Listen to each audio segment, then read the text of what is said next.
आज तक आज तक मैंने ऐसा ना सुना है किसी के मुख से, ना कभी ऐसा ख्याल आया। हो सकता आपके दिलो दिमाग में ऐसा ख्याल कभी आया या नहीं आया, ये तो बताना बहुत ही मुश्किल है। मगर जो बात हमें इस भक्त ने बताई वास्तव में एक काबिल तारीफ, तारीफ काबिल। और कहते ना कि नतमस्तक हो सकते हो, ऐसी बात तो कहते हैं ऐसे बिरले ही होते हैं इस दुनिया में। कुछ बिरले ही भक्त होते हैं जिनके मन में ऐसे ख्याल होते हैं। मैं सुन के तंग रहेगा कि यार मैं खुद सत्संगी हूं, ज्ञानवान हूं, तो हमारे मन में ऐसी कल्पना नहीं आती। और इस भाई ने बड़े ही सहज अवस्था में, सहज ईश्वर में इतनी बड़ी बात कह दी, इतनी बड़ी बात कह दी कि जो हमारे सोच से भी परे, सोच से भी परे। तो वास्तव में ऐसी बात उन्हीं के दिमाग में आएगी जो कहते पूर्ण रूप से कहते हैं ये ब्रह्म में अपने आप को डुबो देते, अपने आप को खो देते, इस ब्रह्म में अपने आप को भुला देते कि मैं कुछ नहीं हूं, जो तू है।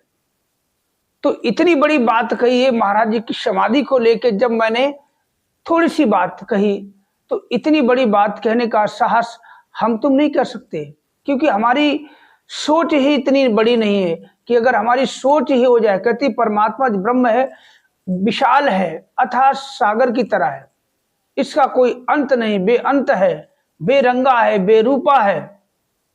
अगर ऐसी अवस्था हमारी होगी तभी तो हमारी ऐसी सोच होगी। कहते हैं जितनी बड़ी सोच होती है इंसान की, उतने ही बड़े कर्म होते हैं। अगर सोच अच्छी होगी तो कर्म भी अच्छे होंगे, अगर सोच गलत होगी तो कर्म भी गलत होंगे। अगर हम किसी की मदद करने की सोच रखते हैं तो हम उसकी मदद करने में सक्षम हो रहेंगे। अगर हमारी ये सोच रहती कि हम किसी का बुरा कर दें, तो ये भी कहने वाली बात है ना कि इसमें भी कोई संशय वाली बात नहीं है, कोई संशय वाली बात नहीं। अगर हम किसी का बुरा सोचते हैं तो जाने अनजाने भूल भुलैया में किसी का बुरा हम कर बैठते हैं, कर देते हैं। तो ये बात कैसे आई उसके जहन में, कैसे कि वास्तव में जो हमारे कभी सोच में भी नहीं, सोच से परे है, हमारे नहीं हम सभी के। तो बताते ज्यादा समय ना खर्च करते हो। देखो मैं बताता हूं आपको क्या भक्त ने ऐसी बात कही कि देखो सबसे बड़ी बात यह कि महाराज जी हम सभी के चहेते पूजनीय पालनहारे आशुतोष महाराज जी कहते हैं कि हम हर वीडियो में यही अक्सर दोहराता हूं कि कोई इंसान नहीं, इंसान के रूप में भगवान। कहते सतगुरु आउंदे दुनिया उत्ते सारे ही संसार लई, और सतगुरु आउंदे दुनिया उत्ते एक आधा प्रचार लई। एक प्रभु परमात्मा ब्रह्म का ही प्रचार। कि अगर मैं यहां बैठा हूं और अभी यहां से एक आवाज आ जाए, मान लो महाराज जी की बात कर दो, तो मैं यहां डर के भाग जाऊंगा, वीडियो बनाना सब छोड़ दूं, भैया मोबाइल हो गया, भाई दुकान में भाई पता भूत है। तो इसीलिए इस ब्रह्म ने एक चोला चुना जो पूर्ण रूप से शुद्ध हो। तो हर किसी घट में नहीं बैठ सकता, वैसे तो ये हर घट में है, हर घट में मेरा साईया हर घट में बैठ के हर घट को चला रहा। तो क्या बात बोली, ज्यादा समय ना खर्च करते हुए छोटा सा वीडियो। भाई से मैंने पूछा एक बात बताओ भैया कि बहुत साल हो गए यही सुनता आ रहा हूं, हमें कई मतलब ज्यादा नहीं 6-7-8 लोग हैं जो हमारे संपर्क में आए हैं। 2-3 बहनें हैं, 2-3 भाई हैं। कभी मिलना जुलना होता है, फोन पे बात हो जाती है, थोड़ी सी बात जानकारी लेता हूँ, वीडियो बना देता हूँ, अच्छा लगता है, आप लोगों का प्यार मिलता है। तो मैंने एक बार बताओ इतने साल हो गए यार, कितने साल हो गए। समाधि का मतलब चंद घंटे, चंद दिन, 2 दिन, 4 दिन, 10 दिन समाधि। महाराज जी अभी तो मैं कुछ समझा नहीं, समाधि से वापस आएंगे भी या नहीं आएंगे।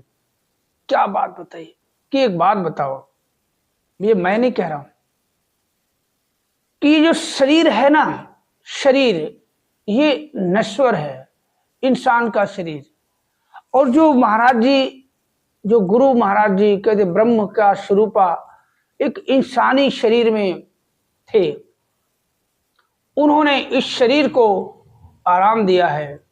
मगर गुरु महाराज जी जो हैं समाधि में, तो उनका शरीर गया है, मगर मैंने कभी माना ही नहीं कि वो समाधि में है, क्योंकि आज तक हमें एहसास नहीं हुआ कि महाराज जी समाधि में है। अगर समाधि में है तो हमारे साथ कौन है? तो महाराज जी कहते हैं ये ब्रह्म स्वरूपा। मैंने बोला जो मैं बात पूछ रहा हूं वो बताओ, महाराज जी समाधि से वापस आएंगे या नहीं? कि देखो कि भगवान राम की बात करें तो शरीर तो उनका भी नहीं रहा, भगवान कृष्ण की बात करें तो शरीर तो उनका भी नहीं रहा, कि माया मरी न राम मर मर गए शरीर। तो महाराज जी ने खुद बोला था कि मैं समाधि में जा रहा हूं, और क्यों जा रहा हूं ये बहुत बड़ी बात है, ये अंदरूनी बात है, ये सबके सामने शेयर नहीं हो सकती। ये बात हमें भी पता है, मगर मैं कभी शेयर नहीं कर सकता। बस आप लोगों का प्यार मिलता रहे। मैं तो यही कहता हूं कि महाराज जी को समाधि में आप लोग ना समझें, ये आपकी भूल है, भ्रम है कि महाराज जी समाधि में। शरीर, अगर महाराज जी शरीर होते तो आप महाराज जी से दूर, जैसे घर जा रहे हो, विदेश जा रहे हो, वहां आपका महाराज जी काम कैसे करते हैं? अगर शरीर तो दिल्ली में है और आप कलकत्ता, वहां आपका काम कौन बना रहा है? महाराज जी अंतर्यामी सर्वव्यापी सृष्टि के मालिक घट घट वासी है। तो इतनी बड़ी बात बोली कि महाराज जी समाधि में नहीं है, उनका शरीर समाधि में है। महाराज जी जो है हमारे साथ थे, हमारे साथ है, हमारे साथ रहेंगे। जो लोग ये समझते हैं कि महाराज जी समाधि में है, तो उस भाई कितनी बड़ी बात बोली, अब बोलना पड़ता। उस भाई ने बोला अगर ये समझते ना कि महाराज जी समाधि में चले गए, तो कहते समाधि महाराज जी के, तुम भी अपने घर जाओ, तुम भी छोड़ दो, सब कुछ छोड़ दो, सत्संग सेवा सुनो छोड़ दो। जब महाराज जी समाधि में चले गए हैं तो भाई सत्संग कौन कर रहा है, कौन करा रहा, कौन तुम्हारा नहीं? अगर समाधि में अगर महाराज जी हैं तो तुम भी समाधि ले लो, जाओ अपने मन की समाधि ले लो, शरीर खाओ पियो ऐश करो। मैंने ऐसा क्यों बोल ले? बोला ये वो लोग बोलेंगे कि महाराज जी समाधि में है जिन्होंने कभी सत्संग का महत्व ही नहीं समझा, सत्संग का महत्व ही नहीं समझा। तो चलते हैं, फिर मिलते हैं अगले वीडियो में। तो वीडियो कैसा लगा आप सब लोग कमेंट करके जरूर बताएं। जानकारी हमें जो मिली मैंने आपको शेयर कर दी। जय आस्तिक महाराज जी की जय।